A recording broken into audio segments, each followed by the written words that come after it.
নমস্কার বন্ধুরা, এই দেখো এটা বাঙি।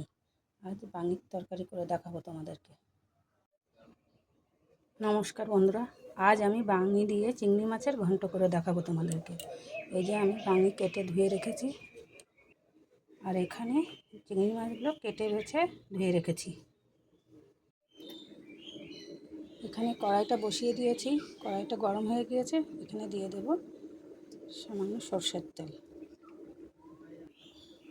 তেলটা গরম হয়ে গিয়েছে, এখানে দিয়ে দেবো চিংড়ি মাছ।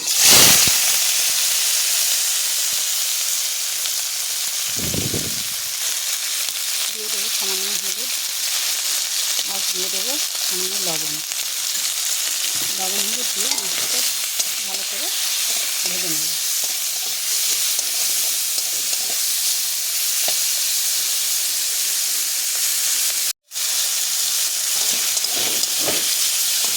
ভালো করে মাছগুলো ভেজে নেব।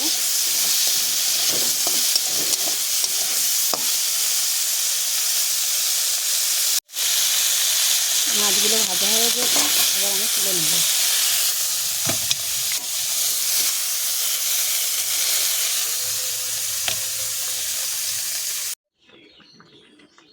মাছ ভেজে তুলে নিয়েছি, এখানে দিয়ে দেব সামান্য তেল।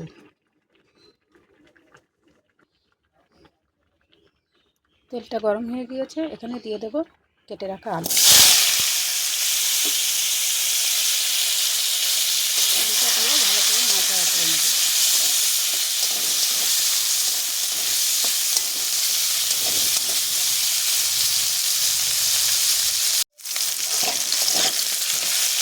আলুটা আমি লাল লাল করে ভেজে নেব। এখানে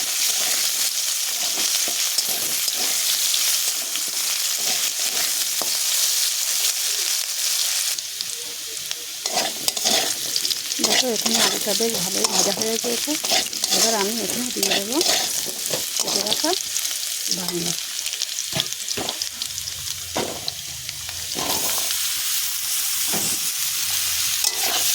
বাঙিটা দিয়ে ভালো করে নাড়াচাড়া করে নেব।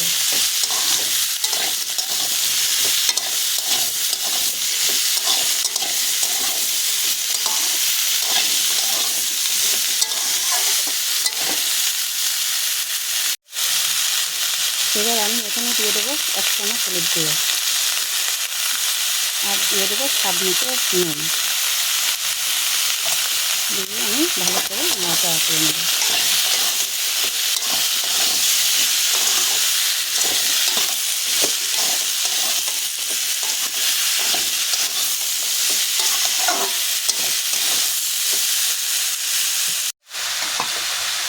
এখানে দিয়ে দেবো আমি কেটে রাখা লঙ্কা, কাঁচা পাকা লঙ্কা। লঙ্কাটা দিয়ে আবারও আমি ভালো করে নাড়াচাড়া করে নেব।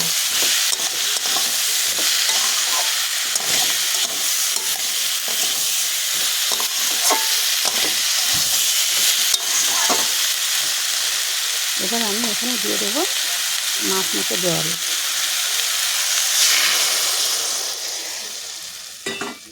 জলটা দিয়ে আবার একটু ভালো করে নেড়ে নেব, নাড়াচাড়া করে নেব।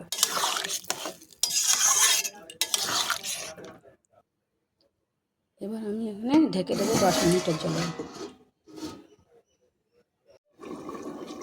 10 মিনিট হয়ে গিয়েছে, ঢাকা দেওয়া থালাটা আমি তুলে নেব।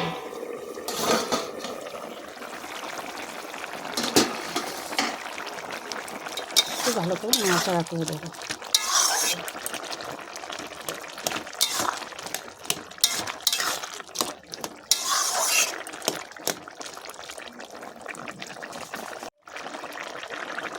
আবারও একটু নাড়াচাড়া করে দেবো। বাঙি আলু বেশ সুন্দরভাবে সিদ্ধ হয়ে গিয়েছে, এবার আমি নামিয়ে নেব।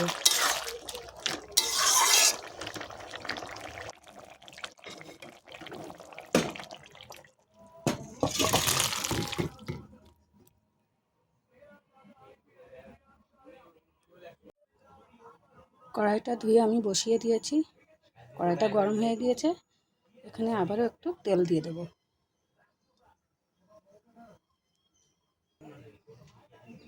তেলটা গরম হয়ে গিয়েছে, এখানে দিয়ে দেবো আমি ফোড়ন, রাঁধুনি আর একটা শুকনো লঙ্কা ফোড়ন দিয়ে দেবো।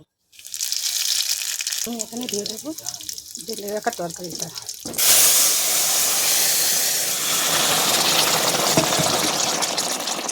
দিয়ে আবার একটু নাড়াচাড়া করে দেবো।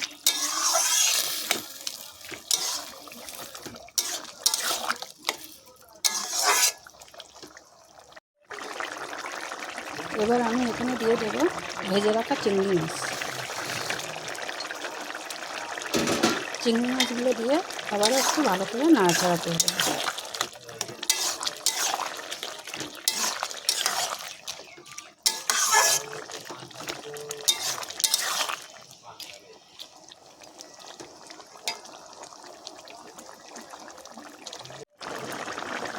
এবার আমি এখানে দিয়ে দেবো সামান্য চিনি। চিনিটা এই সমস্ত তরকারিতে একটু চিনি না দিলে ভালো লাগে না। জলসা জলসা বাঙির তরকারি তো একটু চিনি দিয়ে দিলাম। চিনিটা দিলে একটু স্বাদ হয় বেশি।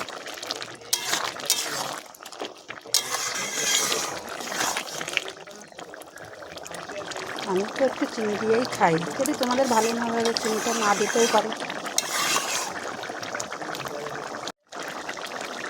আমার চিংড়ি মাছ দিয়ে বাঙির ঘন্টটা হয়ে গিয়েছে, এবার আমি নামিয়ে নেব।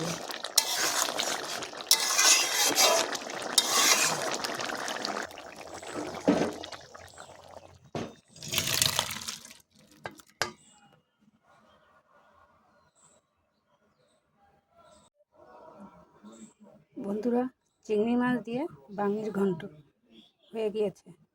যদি তোমাদের রান্নাটা ভালো লেগে থাকে তাহলে আমার চ্যানেলটাকে লাইক, কমেন্ট, শেয়ার ও সাবস্ক্রাইব করে দিও।